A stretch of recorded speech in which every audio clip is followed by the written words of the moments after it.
না অনেকের প্যান্টে সমস্যা, এটা এত সিফা যে গোলামের প্যান্ট পিন্দাই দিছে, এই জন্য এটা দিয়ে বসতে পারে না। এটা জানুন না? না, এটা ঐতিহাসিক তথ্য, মানে দুষ্টামি না।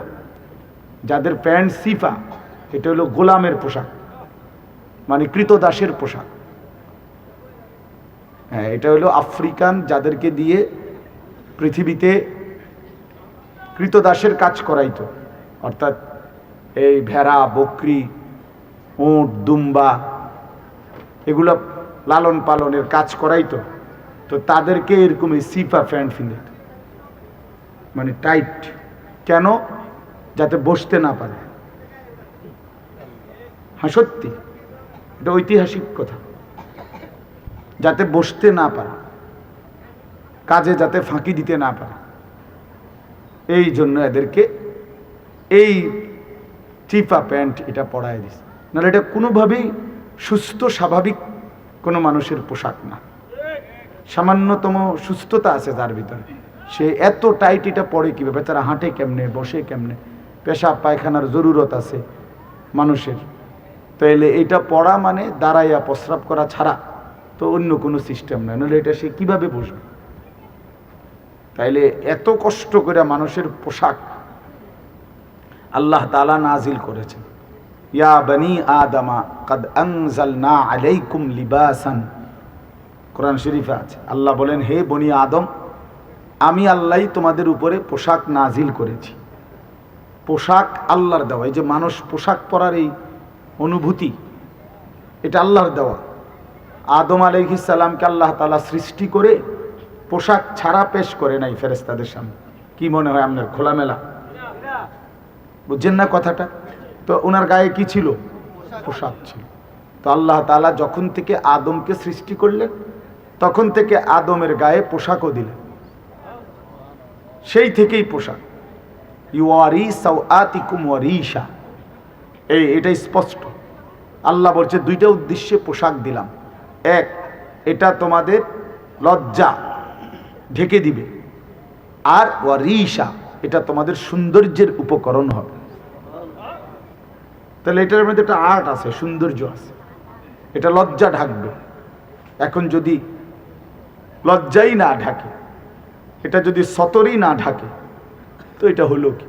আল্লামা তকি উসমানী দামাত বারাকাতুহুমুল আলিয়া হযরত বলছেন যে কোনো মানুষের, পুরুষের সতর কোমর থেকে নিয়ে, নাভি থেকে নিয়ে হাঁটু, তো এটুকু জায়গা এভাবে ঢাকতে হবে।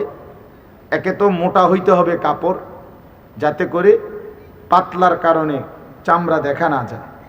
আরেকটা হলো এতটুকু ঢিলে ঢালা হইতে হবে, যাতে করে এতটা টাইট হইয়া না লাগে, যেন অঙ্গ প্রত্যঙ্গ, রান, পিছনের অংশ কার কেমন এটা বোঝা না যায়, স্বাভাবিক যেন ঢিলে ঢালা হয়।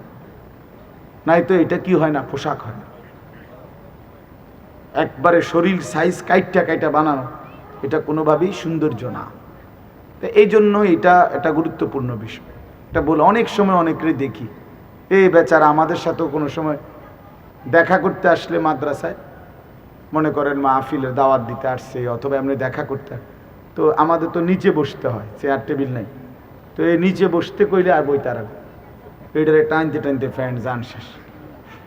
বেচারা নিজেও কষ্টে পেরেশানিতে পড়ে, আমরাও পেরেশানিতে পড়ি। এই জন্য স্বাভাবিক ঢিলে ঢালা পোশাক পরা উচিত, একটু যেন করে চলতে ফিরতে আরাম হয়। ভাই তোমরা বসতে না, তাহলে চলে যাও বেটা, অপদার্থ কোথাকার, যাও এখান থেকে বেটা। হ্যাঁ যাও, তোমার মতো দু চারজন শ্রোতা না হলে কি ফালতু কোথাকার। এতবার বললাম, এটা বসতে ক্ষতি কি? আল্লাহর কথা বসে শুনতে হয়। এটা এতবার একটা কথা বলতেছি, এটা যদি গুরুত্ব না হয় তো এটা কি হলো আমাদের বলেন? আল্লাহর কথা বসে শুনতে হয়, এটা তো একটা সার্কাস না। কি বলেন, এটা কি একটা সার্কাস? তাইলে কোরআন শরীফে আছে এটা। মুসা আলাইহিস সালামকে আল্লাহ তাআলা তুর পাহাড়ে জুতা খুলতে বললেন কেন? জুতা খুলে বসবার জন্য। আল্লাহর কথা বসে শুনতে হয়, জুতা খুলে শুনতে হয়, তাইলে নিজের মধ্যে পরিবর্তন আসে। আদব ছাড়া ইলম হয় না।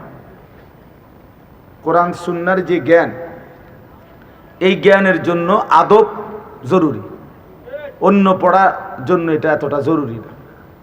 বাংলা, অঙ্ক, ইংরেজি, পদার্থ, জীববিজ্ঞান পড়ার জন্য পেশাব করে ফানি লন লাগে না, বুঝেন না কথা? দাঁড়াইয়া বসুক, বসে পড়ুক, বসে পেশাব করুক, এতে কোনো অসুবিধা নাই। কিন্তু আল্লাহর কোরআন পড়বার জন্য, রসুল্লাহ সাল্লাহ সাল্লামের সুন্নাহ পড়বার জন্য প্রস্রাব করে ঢিলা নিতে হয়, টয়লেট পেপার ব্যবহার করতে হয়, পানি ব্যবহার করতে হয়, পবিত্র হইতে হয়।